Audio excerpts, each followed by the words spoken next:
Hi, everybody. I wanted to share with you something fun that's happening at our house today.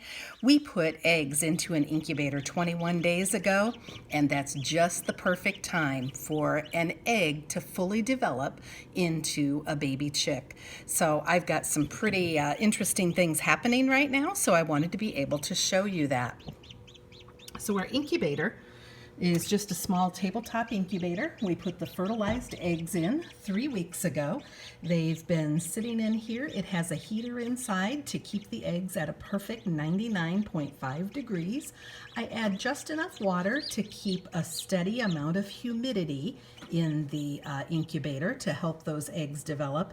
And then we did have a rack in there that turned the eggs every little bit. It gently moved those eggs. It simulates what Mother Nature would do with the hen. She would turn her eggs in a nest, but we had a rack in there to gently move them back and forth to be sure they developed correctly.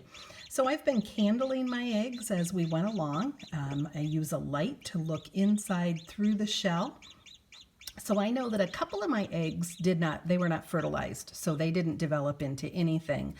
And I think most of the others were fertilized and fully developed. By this last couple of days, I couldn't shine a light through it all, which means there should be a full-size chick inside.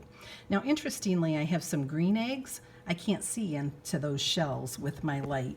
The light doesn't permeate the shell. So it'll be a surprise if I get chicks from my green eggs or not. But one of my brown eggs hatched this morning.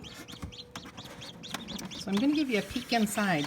I don't want to leave this open for very long because, like I say, I want to keep the temperature nice and warm for this baby chick. So there's the new guy that just hatched about an hour ago. I was gone for a little while. When I left, there was a small hole in the egg, and when I came home, this little guy had already hatched out. So I'll leave him here in the incubator. He'll dry off, and his feathers will get nice and fluffy within the next few hours. But the reason I really want to show you this guy over here is working real hard on hatching as well. I'm going to hold that down in there. You can listen to my newborn, but this guy here, we'll see if we can actually get some footage of him actually pipping through there. There he goes. If you look real close, you can see him move in there. So just a little bit ago, this was just a tiny hole, and just the last few minutes, he's had a much bigger hole.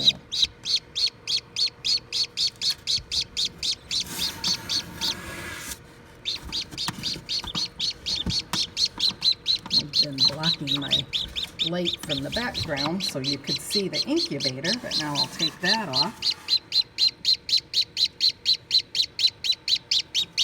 My newborn has lots of energy to chirp. There he goes again. So a little bit ago, his beak was peeking right through there. What they do is they just peck away at the eggshell from the inside, and that helps to break that shell. That's one of the reasons you want to have plenty of humidity, so it's a little bit easier for that shell to break. Looks like his new friend is going to go over and give him a little help. So behind this one that's opening now, you can see the eggshell that this newborn broke out of. He just needed to break the end off, and he broke right through. So sometimes it's easier than others for chicks to break that shell. Sometimes it takes them a little while. Other times they break out pretty quickly.